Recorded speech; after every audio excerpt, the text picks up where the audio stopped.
what aircraft do you even want to fly? So, because that's really going to dictate a lot of the other parts of your simming adventure. So, for me, I wanted to mimic.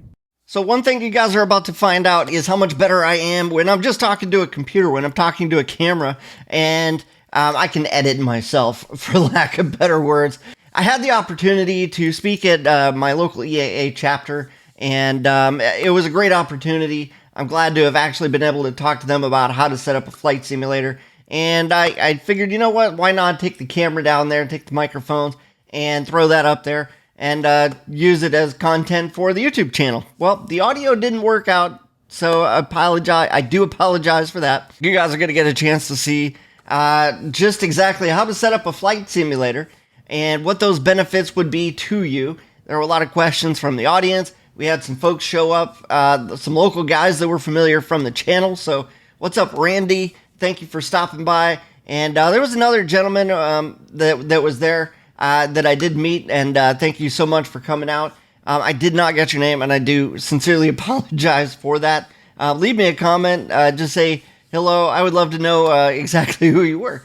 But it was really good to meet everybody there and talk about flight sims. So I figure whatever, I'm going to put this content on here. It's a little bit long, but if you guys are interested in how it went, here it is.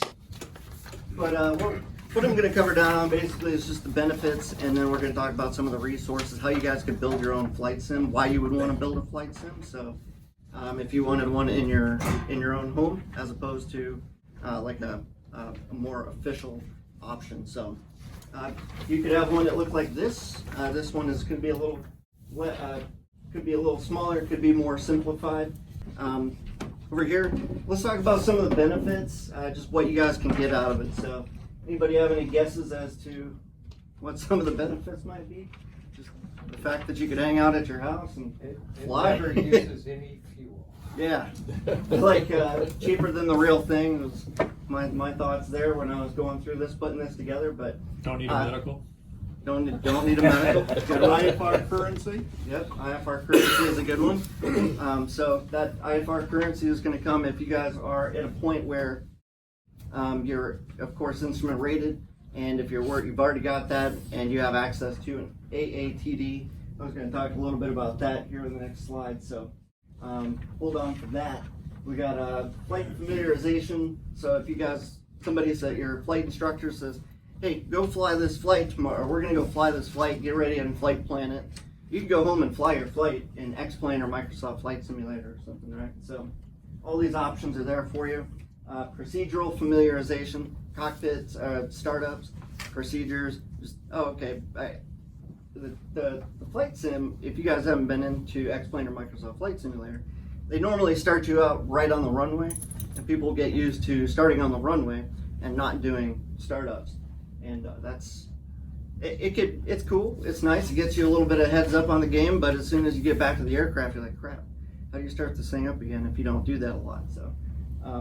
So yeah, just these little bits there. I was going to go just a real quick, from an official standpoint, if you're using an AATD or a BATD, which is Basic Aviation Training Device, or an Advanced Training Device, Aviation Training Device, that's what you're going to find in your flight schools, okay guys? You could use that for 2.5 hours towards your private pilot training, or up to 20 hours of simulator time if you're using it for instrument tickets. So I don't necessarily think that it's worth 2.5 hours to build your own home flight simulator and go through the process of getting it FAA approved. So what we'll be talking about here tonight is more, hey, how can we build something? It's not necessarily FAA approved, and it will be fairly cost effective in terms of piloting money. I think like Redbird is one that's approved, right? Yeah. But I look at those and they're $12,000. So it's that's probably their low end. Yeah, probably. So. I don't think it's worth the money to sink it into that for what you get out of it. Not for a beginner. If you got extra money burning a hole in your back pocket, maybe when you get into your instrument commercial and you just like, hey, I've got extra money, I don't feel like throwing it to the airplane, and work on something like this. But just a side note, there's a Redbird at Z98 is $50 an hour. Good to know. Good to know. All right. So, what brought me here tonight? I needed to rent this November 8 101 X-ray out of Boise. Anybody flown out of Boise at all? Anybody? No? Caldwell? Nothing. All right. So, long story short, I flew for the military for half a career, and I got done with that. Turns out it kind of hurt the pocketbook when I retired from the Army and started flying civilian, and it cost a lot of money. And with the Army, I also only ever flew steam gauges. So when I came back and I went to the local flying school, I said, hey, I'd like to get in and work on my instrument ticket. I already had a private pilot. So I wanted to, in a fixed wing, the Army took care of instrument stuff for like helicopters, that kind of crap. But this little guy here, I jumped in and we had Garmin 430. We had 430s, dual 430s, and two G5s, which to me was new. I'd never used those, so I wasn't used to looking at them. Not that they're that hard, not that anybody's going to have any major issues figuring them out over, maybe 10 hours of flight time. We're like, oh, okay, I get all these little tricks and things that you can do with this. But when I got in here and realized after popping out about $500 worth of flying, I didn't really. I went home and I was like, I don't even know what I'm looking at with these G5s and the 430, how to use these. So I started looking into the simulation at that point in time. This was a few years ago. First thing I saw, real sim gear. Anybody ever heard of real sim gear? Yeah, okay, few of you have. Real sim gear is one of the major flight sim product folks, I guess that you could say, that are vendors. So if you go to Real Sim Gear, that's also on your sheet there that I passed out. They're going to give you guys a lot of avionics, flight controls, PCs, a lot of the stuff that you guys need to be able to buy or to be able to set up a flight sim. So funny thing, I thought, what, $389, that's not bad. I could get this, and learn a few things. And then, well, 6 months later, it turned into that. And yeah, it blew through my budget. I didn't end up getting my instrument rated yet. What we have here, I know the G5 is kind of in a weird spot. Normally you'd find them in the middle of your six-pack, but I got a touch screen over there, and it didn't really work out. But I'm going to give you guys some ways over the next few minutes, or over the next however long I end up sitting up here rambling about this, how you can set this up in different ways, so that you guys go home and go, oh, there's some great ideas. That's what I hope you guys get from this tonight, is some great ideas. You don't have to have a cool panel like this. You don't have to have the most expensive of stuff. You don't need any of this, as long as you're learning what you need to learn. So what I want to start with is, what aircraft cockpit do you guys want to mimic? If you guys are interested in building your own home flight sim, it starts out with what aircraft do you even want to fly? So, because that's really going to dictate a lot of the other parts of your simming adventure. So, for me, I wanted to mimic the November 8 101 X-ray, a Cessna 172 with 430s and a G5. That's how I ended up with what I had. So you might want something else. Might be a Mooney, might be a Cirrus, might be something completely different. RV, it might be anything. So, first thing you're going to do, probably start drawing it out, get creative, start thinking about what you want. This is your fun time before you kind of get everything that you want built in to your flight sim. Just start doing the research, start looking around. What are you going to get? Ended up with a touch screen here, the two G5s, the 530, 430, an audio panel, an autopilot, and a transponder, because I wanted to be able to fly instruments. I wanted to know that I was good with the buttonology, the muscle memory when you're kind of moving around, and in the cockpit, I wanted to know that I could jump into the aircraft without thinking about it, be able to grab the buttons and the knobs and start, pushing the right things and not do something stupid or look dumb while the Hobbs meter is running at the beginning of a flight. I don't know, what is this crap, right? So anyway, start out like this. Grab Keynote, grab PowerPoint, grab a piece of paper out of your printer, and just start drawing, start doodling, start having a good time and figuring out what you want in there. And I'll cover what some of this other stuff is in here, like the Knobster. We'll talk about that as we go through here. So let's talk about software real quick. Your options for software. We're talking about what are you going to fly. So Microsoft Flight Simulator, X-Plane, X-Plane 11, X-Plane 12. Those are the kind of your big ones. Those are your Pepsis and Cokes. X-Plane 12 is fairly new, and they've been beta testing that for about the last, I don't know, probably I guess about the last few months. They've been doing some major beta testing, but it's been out for I think almost a year at this point. It's up to you. I say figure out what you like best. I could go into depth on all of this stuff, but I will save that because I could literally take an entire day for that. So, I did want to mention there's resources out there. If you pick any of these up, whether it's Flight Simulator, X-Plane 12, there's resources on how to set this stuff up, how to go into the settings, how to learn something new and different, and be like, oh, this is how this works. This is how to set the control sensitivities. I was given a tip about I think it's xcrafts.com has a basically a downloadable document. It's about how to set it up, how to set up X-Plane. So that's on your list as well. And like anything else, a slew of YouTube videos. Yep. Covering everything you'd ever want to know. Yep. Crap ton of YouTube videos out there, and if you look into it, there's a lot of people out there. So Matt, do any of these programs have like, say you have an iPad, decent sized iPad? Mm-hmm. With, do they? Can you use a touch screen? Use that as a touch screen for one of the devices? Or no? Yep, you can. You can use it. You can set it up just like you would in the cockpit with ForeFlight if you want, and it'll give you the moving map. You can use it just like you would. If you don't want to use it for that, or maybe you want to use it for the touch screen, the left side there where you have the 6-pack, there's programs that will, like Air Manager. I'll talk a little bit about Air Manager coming up, but Air Manager will run on an AirPad wirelessly, and you can use that. So Mark, are you thinking of running Flight Sim on an iPad? No. Or using an iPad? Using the iPad instead of buying one of the Yes. like a 750. Yeah. Can you? Is there a program that your iPad is a 750 with its touchscreen? That's that panel builder that you can. Yeah, you can get a 750, but it's basically an iPad. It costs as much as an iPad through that company I was talking about, Real Sim Gear. But I've never seen a program on an iPad. If somebody has, let me know. But I haven't seen it. But we'll talk a little bit about 750s coming up, though. So there. PC or Mac. Another big question that I see a lot from people is, which one should I use, PC or Mac? I'm a Mac person. I use a Mac for work. I've been using one for 15 years. I love it. I would not build a flight sim on it.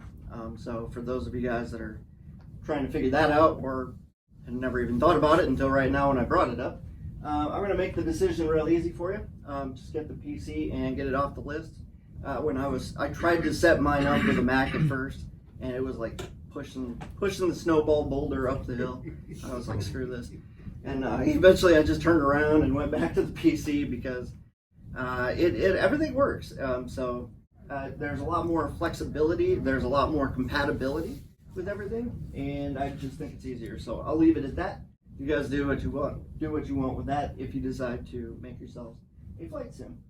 Let's talk about a few things here, and then I'll wrap it up. And I've got a whole bunch of slides left, so I won't wrap it up anytime soon. But I'll try to keep you guys on point here.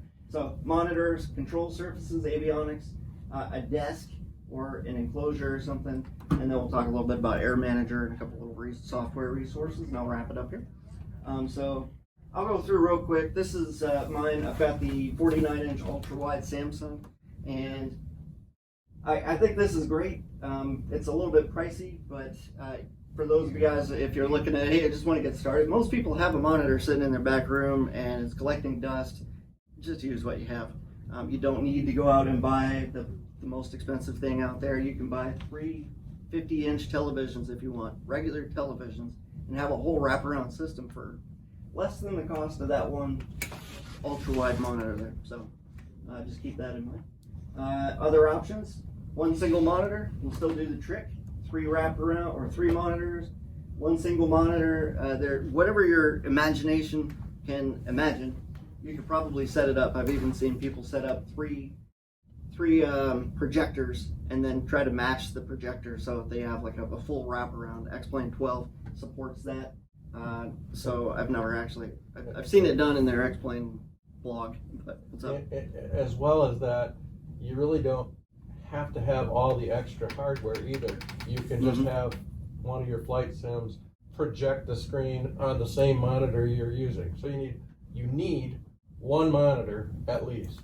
Yeah. But all the rest of the stuff, if you want to, have more realistic use, then yes, buy it all. If you just want to enjoy flight sim, just do it on a monitor and go. Yeah, and what he's saying, for $30 you can get X-Plane 11, guys. You can go there and have a flight sim ready to go. You'll use whatever monitor you have, but you'll be playing with your mouse and your keyboard. I will recommend getting a couple control surfaces. It doesn't have to be expensive ones, but grab yourself a yoke and maybe a TPM or throttle prop mixture. And I've got some of that coming up here as well. And rudders. Yeah, and rudders are helpful as well. Matt, question on the monitors. So does that depend, the number of monitors and everything depend on the graphics card you have? Or how do you do more than one or two if your graphics card only has two outputs? You upgrade your graphics card. So, Go so ahead. Are there graphics cards out there that'll do? So the graphics card that I have in mind is a NVIDIA GeForce 3080, I want to say, or 3070 or something. And it has 3 HDMI outputs and 1 display port. So that gives me 4 monitors. On this one I was running 1, 2, and this one down in the corner is the one with the touch screen on the left side, if you can see that in there. That is considered a monitor, so those 3 monitors were set up. The other 3, the G5s, the 530 and the 430, they're technically considered monitors, but they're plugged directly into the computer. They're USB, right? Yep, they're USB.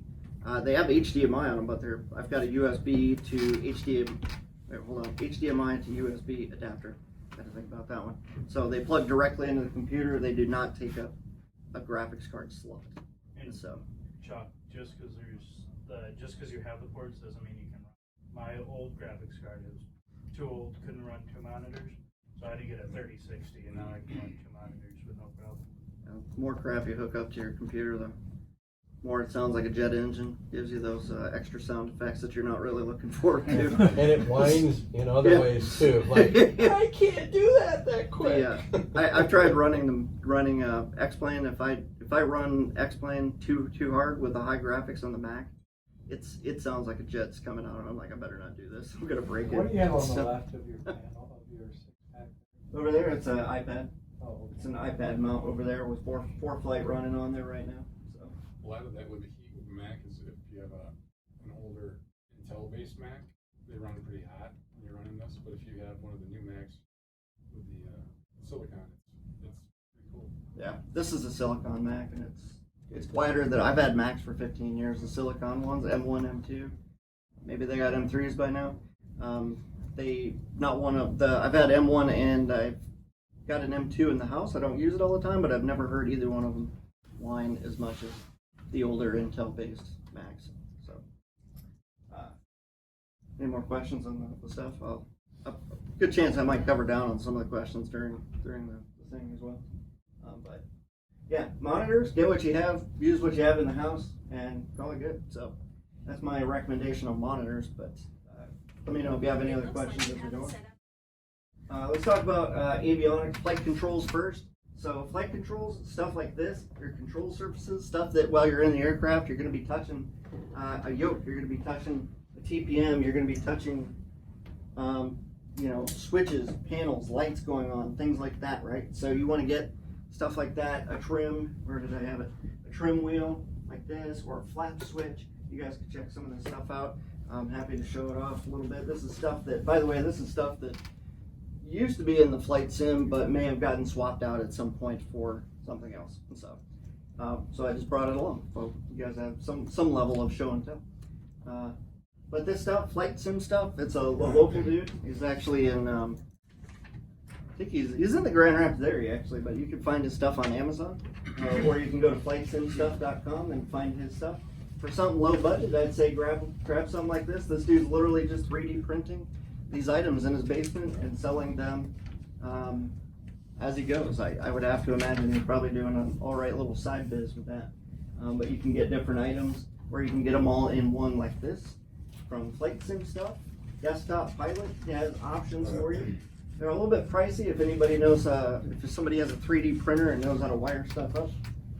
And use a program called MobiFlight. You can actually wire this stuff up yourself for probably at least half the cost. Rudder pedals, that is your programmable controls with a yoke. That actually comes with this here as well. And you can get a different TPM there. So you've got that. Vertical controls. So that one's kind of a new one, I think, or either it was around and I just didn't know about it. But they have helicopter controls, cyclics.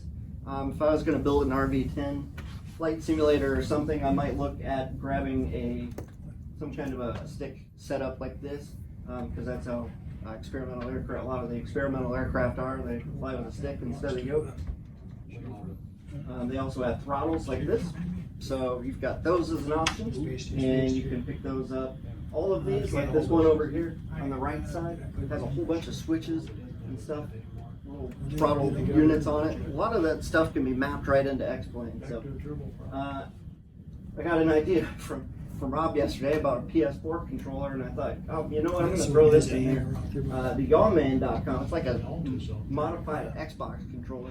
I had a chance to use one last year at where was it? Flight Sim Expo, and it actually works really, really well. So it's about $200. You can get that off of Sporties. I do not currently own one, but and nor am I affiliated with any of the people that I'm talking about tonight. But I thought it worked well. If you're looking for a realistic experience in the aircraft, probably not the way to go, but could be fun. Real sim gear, we'll talk about avionics. I thought I had a slide in there to prompt me to move to the avionics, but maybe I don't, so whatever. We've got avionics from Real Sim Gear. You can get a whole bunch of stuff. Your 430, your 530s, G1000, your 750, 650, G5, you can get this stuff. The G5s are a little bit pricey in my opinion. If I had to redo this, I would redo it with a different resource, and I'll cover that here coming up.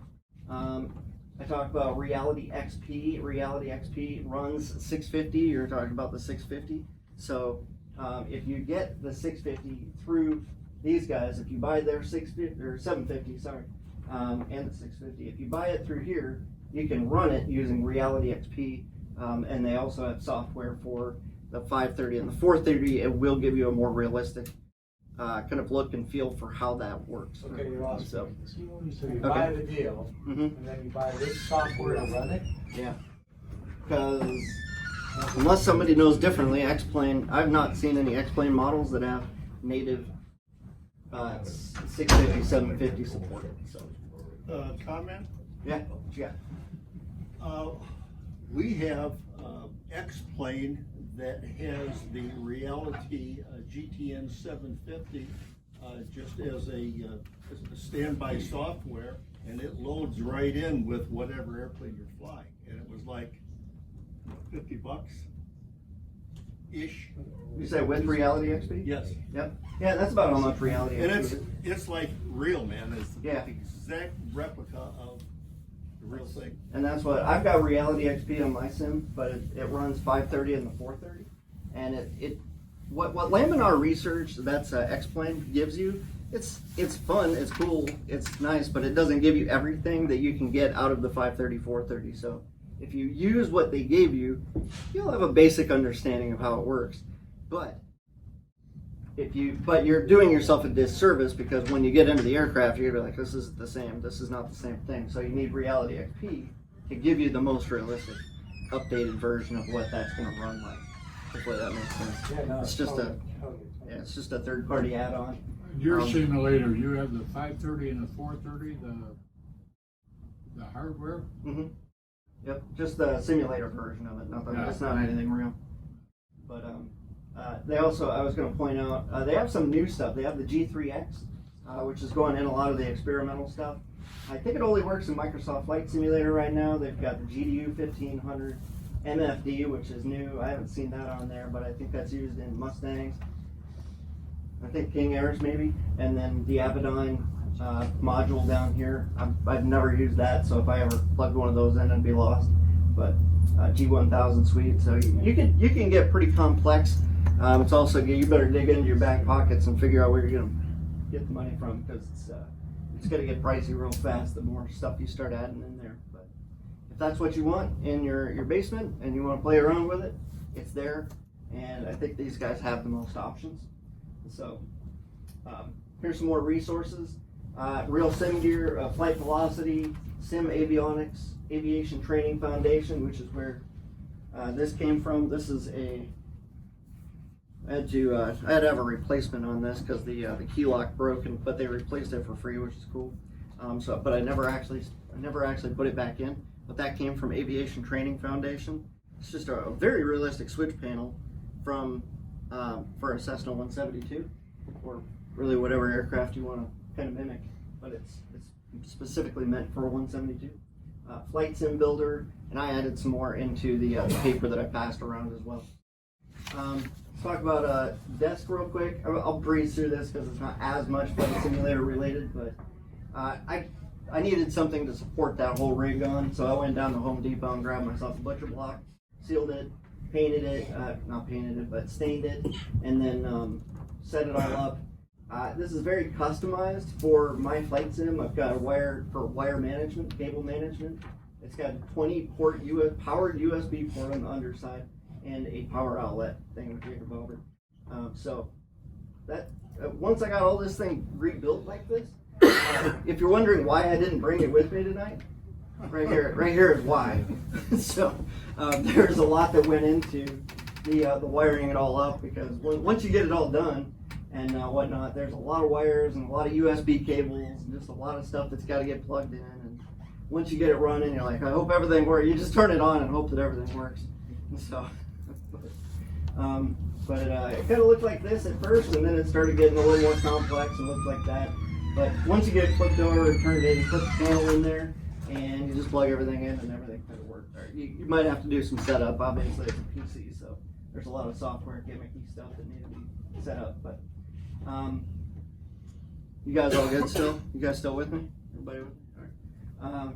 Software. I'm going to talk a little bit about just a few little software add-ons that might be helpful as you guys think about what you guys are going to do. Sim Innovations produces a program called Air Manager. Air Manager is what runs the digital touchscreen 6-pack, the steam gauges. But they also run their own version of a 530, 430, their own version of a G5, the dual G5s, and everything that needs to be run. So if you want to significantly reduce costs for some reason, can't imagine why, then you can get Air Manager and run most of this stuff for the cost of the software. Air Manager is like $69, $70 or something, and they have a thing called you can create these. I forgot I had all these little things in here. What's that? Panel builder. Yeah, yeah, they have a panel builder. You can customize all these different panels, twin engine, the G5s, the 6-pack, all this stuff, and it runs on a 24-inch or whatever size touchscreen monitor you guys want to plug in. You've got radios, transponder, all this stuff. You just touch it with a touchscreen and dial up whatever you want. As an alternative, you can get this. The same company, Sim Innovations, also has what they call a knobster. It's a dual encoder knob that you can stick on your panel, and basically whatever you touch on the touchscreen becomes controllable by that knob. So that one's pretty pricey. Again, if you know how to code stuff up like that yourself, you could figure out how to do it for like $40, $50, but I think they sell it for $100.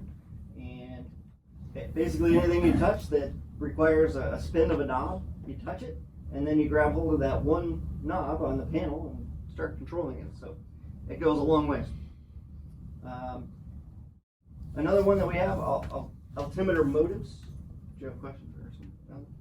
There's a company called Altimeter Motives. I picked this up at the Flight Sim Expo. They are, I'll pass that around if you guys want to look at it. Take a peek. So these guys have panels. They create little panels that will hang up right over the top of a 24-inch monitor, and that monitor will then become your new panel. It's got all the buttons, the knobs, the dual encoders, the push button, everything that you'd need built right into the panel. all you have to do is hang it up on there, and it's good to go. You just plug it in with a single USB. Bam, all of your 6-pack now works. Okay. So you just gotta align your Yep. instruments behind the holes? Yep. Oh, wow. So yeah, the panel itself is just a bunch of empty holes. So you just place it over the top of your sim air manager, over the top of your touchscreen monitor there. But if you want to fly something else, then you just take it off, recustomize your monitor, and you're good to go. This is also how you get the G5s. This is, at the time, I did not know about this when I built mine, but that's how you get your G5s where they're supposed to go, which is right in the middle there of the 6-pack. Cause that's what they're doing with a lot of aircraft. They're getting rid of the vacuum system, and they're just putting in these digital electronics instead. So, questions on any of that? Yeah, are you gonna cover autopilots? Uh, I know it's kind of maybe silly briefly. for I don't. simming, but I didn't know if they had a 500 autopilot. They do. Real Sim Gear has one, and I've got one installed on there, so it's pretty plug and play. You just buy it, stick it in, and You don't need it works. intermediary software. No, it just works. With Real Sim Gear, they do have their own software that you have to install to make it work. But I was gonna say, if you don't like this panel, they also just came out. I think at the Flight Sim Expo that just happened. They have a new, smaller version of the G5 6-pack Plus, which comes with its own, looks like an iPad size tablet behind there. So that's another option if you want to do that without buying the entire panel. Flight planning, you can do with Navigraph. That's also used for updates to nav data. So if you guys hate getting into the aircraft and it throws a message at you, error message that says nav data out of date, and you're like, crap, it just grounded me, I can't go flying now, or I can't do this flight, whatever. You can use Navigraph to get your flight planning, to get your sim brief, to do really a lot of the things that you need to do for before the flight kind of stuff, and get your flight sim ready to go. Am I just rambling at this point? You guys figure that makes sense? To update your nav data, just use this program. You know what I'm talking about. Pilot Edge. We're getting close, guys. We're getting close. Pilot Edge is ATC add-on. So if you guys want to talk to somebody, I recommend getting those good habits. It's a real person on the other end. If you use this program, there's a real person on the other end of the line that you can chat with. It's probably an off-duty controller. And it could be. I've also met 14-year-old kids that were as well. There's a couple different ones. I don't remember which one this one is, but I think there's another one that has a smaller slice of the country that it controls. That's this one. This is it? Probably. They only work on the west side of the United States. Yeah. I thought they were all controllers, but There's another one that I don't know if these guys are. You can do it anywhere, and That's VATSIM. that's Yep. yeah. There's another one called VATSIM, V like Victor, that basically does the same thing, but I think I want to say it's maybe freeware. It might be a free program. Yeah. But you have to. There's an app you can look at the app and go, okay, where are the people working today? You know, if they're not working Grand Rapids Airport, then but you want to talk to somebody, you might have to look at Detroit or Atlanta or wherever they are, and then go place your aircraft in that specific area to go fly there.